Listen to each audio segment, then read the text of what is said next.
The Nile of the Blacks, Nile al-Sūdān, as the composite West African river came to be known, first makes its appearance in the literature with the Khatib al-Masalik wal al-Mamalik of the Andalusian scholar of Abu Abiyat al-Bakri, who was not apparently in debt to Ptolemy. Writing in 1067, he made use of the work of al-Warwick, a geographer of the previous century, but evidently drew extensively on oral accounts of merchants who had visited West Africa. He refers to the Nile in several places, first as the river on which Takru and a number of other small states stood. This is clearly the river Senegal, which al-Bakri indicates but does not directly state, flows into the encompassing ocean, the Atlantic.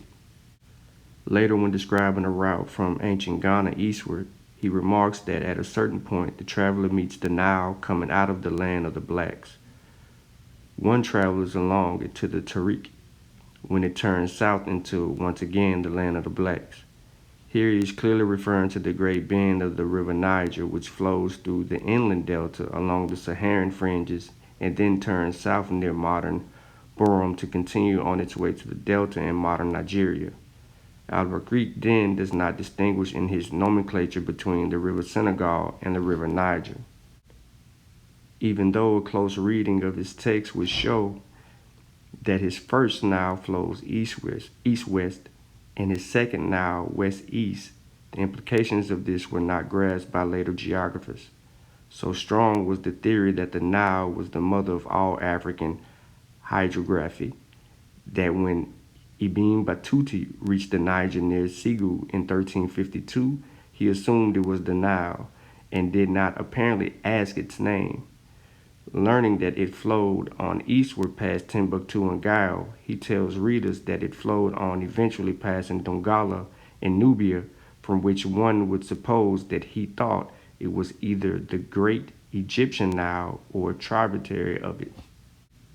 Perhaps the most influential of all Arab geographers, both on Arab writers and later European geographers, was al-Sharif al-Idrisi, who wrote his universal geography Nutzat el-Maskik fi Iqraq al-Afiq, a pleasure trip for him who longs to penetrate distant lands, a sort of armchair tourism for the Norman king Roger II of Sicily in 1150. The basis of al-Idrisi's physical geography of Africa is Ptolemy, but he has clearly been influenced by Arab writers on the hydrography of Western Africa, even though he does not, for example, mention al-Bakri among his sources. In al-Idrisi's work, we find the full theoretical development of the two Nile river system, and this reappears in several later writings down to Ibn Khaldun, who repeats it without question. The key passage reads as follows. In this fourth section of the first clim occurs the splitting of two Niles, the Nile of Egypt, which cuts through the land and flows from south to north. Most of the towns of Egypt are on both banks of it and of its island also. The second part of the Nile flows from the east to the far west, and on this part of the Nile are all the towns of the blacks, or most of them. These two Niles have common source in the mountain of Qimar, which means the moon, Ptolemy's moon's lunar, the first part of which is 16 degrees beyond the equator. The source of the Nile is in the mountains from 10 springs. 5 of these pour forth and gather in a large swamp. The other 5 also flow into another swamp. From each of these swamps, 3 rivers flow, all of which empty into a single very large swamp.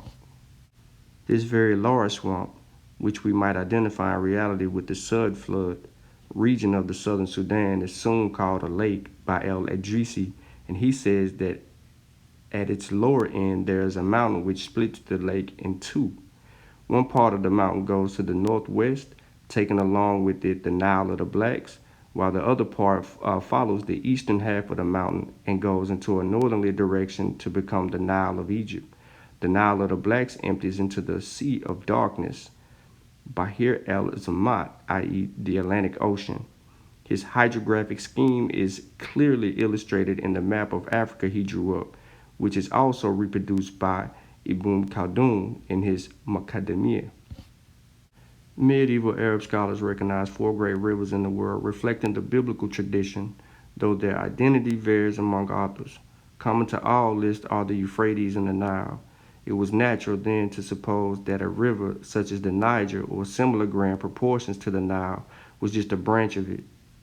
From this position, it was perhaps but a small step to see the two other major rivers that Arabs came across in West Africa, the Senegal and the Komandugu Yobe, as being part of this branch. No one, it would seem, ever saw all three, and the fact that two of them, the Niger and the Komodu Yobe, flowed west-east was conveniently overlooked. The key factor seemed to have been that one did flow east-west and empty into the encompassing ocean, just as the Egyptian Nile emptied into the Mediterranean and the Mogadishu Nile emptied into the Indian Ocean. The eastern reaches of the encompassing ocean, a fine example of symmetry of nature. Another factor that may have been the association of one of the rivers, the Komodo Yobe, with the large swamp-like lake, Lake Chad, even though the river flowed into it and not out of it. This Western African Nile was more important as a symbol than it was as a physical fact, or a series of reconstructed facts, just like the European geographers' later construction of the so-called Mountains of Kong, stretching from the Senegal River to Lake Chad at about 12 degrees north, which served to discourage consideration of the possibility that the Niger turned south and emptied into the Atlantic. Using the comparative reality of the Egyptian situation and the partial evidence of some Arab geographers in relation West Africa al-Idrisi plants almost all known towns of the region along the Nile. The river is shown as virtually a straight line, and it is designed to represent not merely a physical but a physiological barrier. To the north of it, on the frontiers of the lands of Islam, where the towns visited Muslim merchants whose populations were by the 12th century at least in part Muslim, Tokru, Silla, Taraka, Kaukau, and others. There on the banks of both the Senegal and the Niger, they met with West African merchants who exchanged their goods for gold, slaves, and other items. They did not, so far as we can tell, venture across the Nile, the other banks of which were said to be inhabited by naked pagans often reputed to be cannibals, known under the cant name of Lam Lam, Dam Dam, or Nam Nam, who seem to turn up wherever there is any Nile. On the one hand, they had no real need to, unless they sought to discover the sources of gold.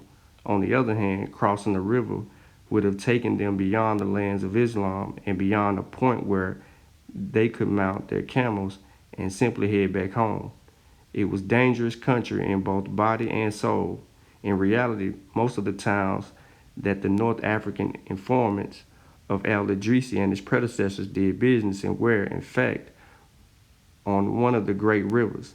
It is not very surprising then that al-Idrisi should also place the town of Ghana on the Nile, indeed on both banks. In conformity with this theory, in fact, Kumbi Sali, the likely site of the merchant town of Ghana close to the royal city, was several hundred kilometers from either Senegal or the Niger.